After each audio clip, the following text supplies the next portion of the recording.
we're all highly connected in our home markets with our iPads and our iPhones and our iEverythings and with our flat rate data plans, and then we go overseas and suddenly we're naked because nothing works, because you don't want to sort of remortgage your house to pay for the telephone bill. And so I think the roaming charges we're starting to see as an industry are not so much in the voice area anymore, but in the data roaming. And I guess the question is, are we sort of slowing down the uptake of mobile roaming applications and of a user base that is highly mobile by high charges for data, which actually doesn't get more expensive when you move around the world. You know, it's not significantly more between Singapore and Hong Kong to get an IP link. Do you see some progress in the regulator enforcing regulations within Asia on data roaming charges versus voice roaming? Yeah, frankly speaking, we don't see that the regulatory development trend in terms of regulating data roaming will go in such a very fast pace.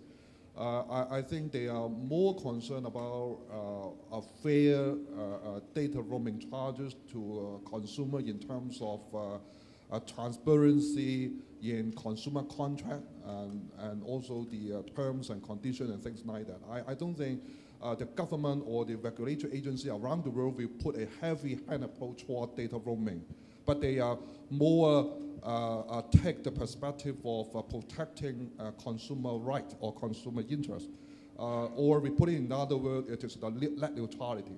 Okay, so the net neutrality is a very controversial subject nowadays, but we see it from two perspectives. Number one is to promote fair competition, and number two is to promote consumer right protection.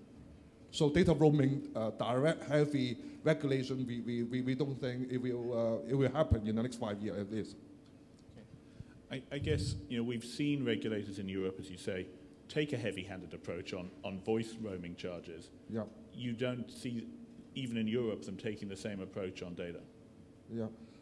We need to understand the current situation right now. In Europe, there's a long tradition that they adopt the calling party level play. So under the calling party level pay interconnection charging principle, every terminating network will become a monopoly network. So the mobile operator will automatically becoming a monopoly terminating network. So that's why it results in a very high mobile termination rate. Nowadays, when you take a look at the average mobile termination rate compared to the fixed termination rate, it can go up to 11 or 12 times. So it's a really high.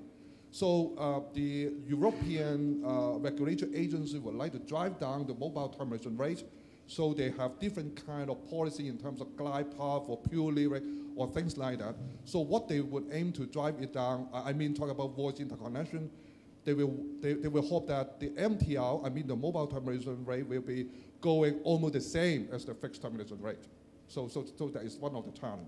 So being a mobile operator, so how they diversify or adjust their business plan to reflect this change.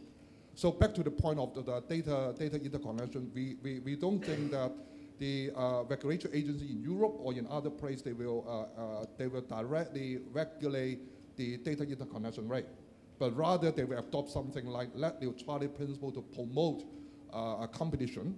And another trend is very important for us to note is the recent development in the United States. That is actually FCC adopt or accept a tiered pricing approach. So in other words, carrier can have different tiered pricing plan for their customers. So it is I guess it's the right move to allow or incentivize different business model.